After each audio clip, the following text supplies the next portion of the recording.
Soltis Anderson. I'm joined now by Molly Davis of the Libertas Institute.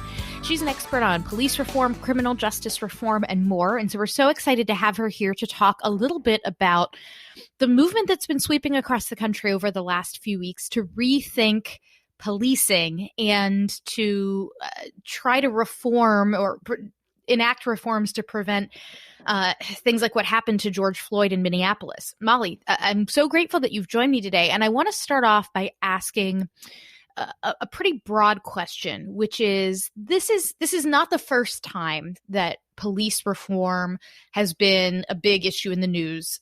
This was a story that came up in 2014 at the beginning of the Black Lives Matter movement.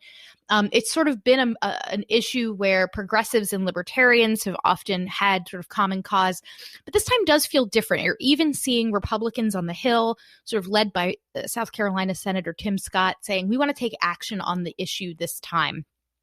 My question for you is, when it comes to this particular moment, do you believe that the conversation in our country around police reform is actually going to be changed in a permanent way by what we've seen over the last couple of weeks? Or is this, it's a temporary focus on the issue that is likely to, when the next crisis happens, everybody moves on to something else?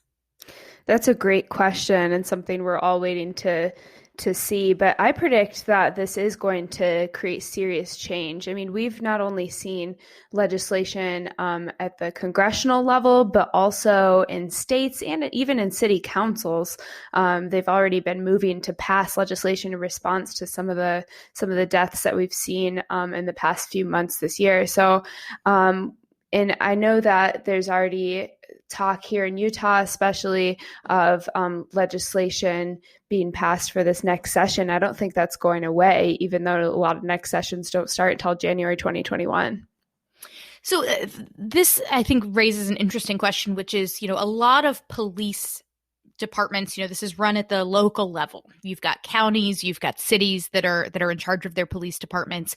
You also have state law enforcement. And so certain states can take different action. And then there's at the federal level, you now have folks in the Senate and the House pushing for reforms. What are the differences between how the different levels of government throughout our country handle policing, and what role will they each play in policing reform as we move forward?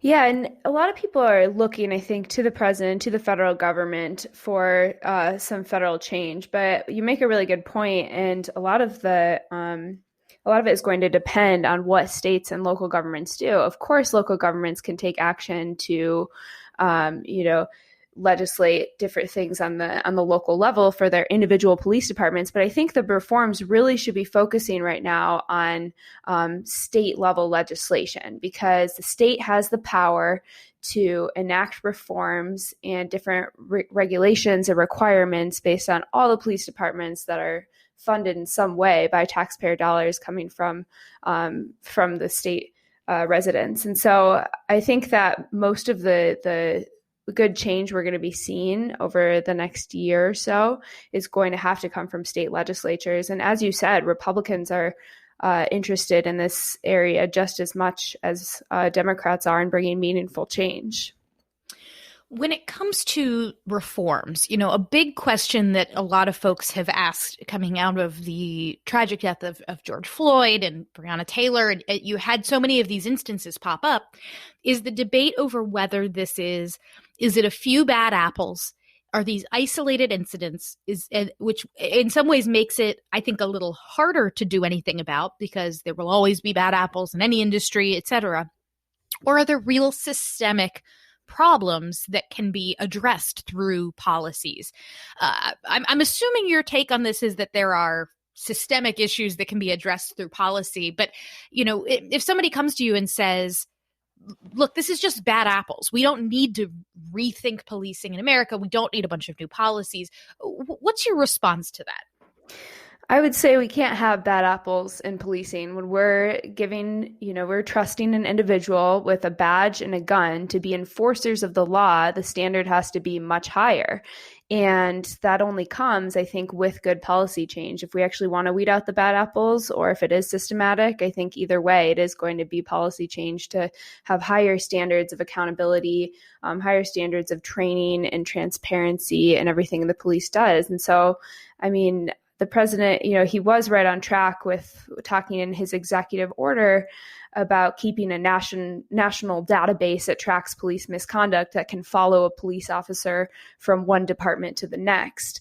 However, like where that falls short is that it doesn't have any teeth. It doesn't actually have strict requirements or penalties for failing to report misconduct in that database. So that's something where the state has to step in and try to be the enforcers of that legislation and try to make it a standard on the statewide level as well. So that's just one example of a systematic thing that states can be doing to really help weed out bad apples and ensure that they're not just transferring to different police departments when misconduct happens at one department. I want to talk a little bit about what some of these reforms could be. So you mentioned the push for a database that would allow folks to have more transparency around, officers that have engaged in misconduct in the past. But there are a lot of other things that are being debated right now. What, in your view, are some of the most promising reforms that you are seeing being talked about, either at the federal, state, or at local levels?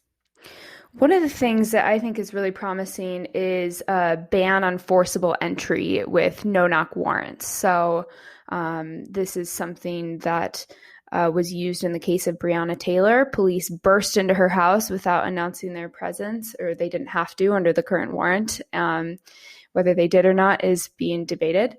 But they were in plain clothes, they had heavy equipment, and it ended up with them killing Breonna Taylor. And we see fatalities of this happening all the time. And really, these instances should never be used with lower level crimes such as drug crime, simple possession. There's no need to break someone's door down, freak them out, and maybe have them, act irrationally, not knowing that it's police coming into their house. And they try to defend themselves. Officers end up getting killed. Civilians end up getting killed. It's a very dangerous tactic. So Louisville City Council just passed what's called Breonna's Law. And the goal here, is to protect officers and civilians by banning no-knock warrants and putting regulations on all search warrants. And then at the federal level, Senator Rand Paul introduced similar congressional legislation called the Justice for Breonna Taylor Act. And so I think this is a really important piece of legislation that we're also going to see popping up in many states. Here there's talk about it in Utah and other states as well. And I think that's going to be one of the main things that we see come out of these policing protests.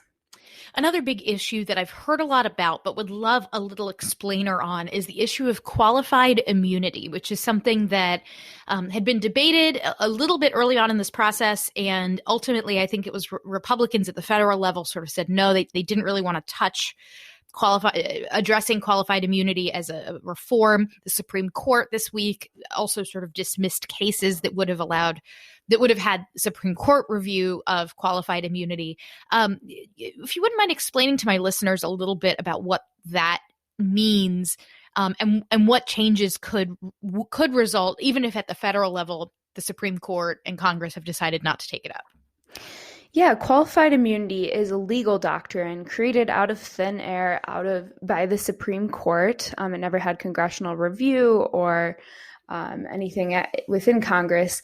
But basically, it is a legal doctrine that shields government actors from being sued in civil courts for wrongdoing on the job. So even if the court determines that they violated your civil rights or constitutional rights, they will dismiss lawsuits against government employees unless they can find a case with very similar very similar facts and circumstances that shows precedent in law that they violated a clearly established right.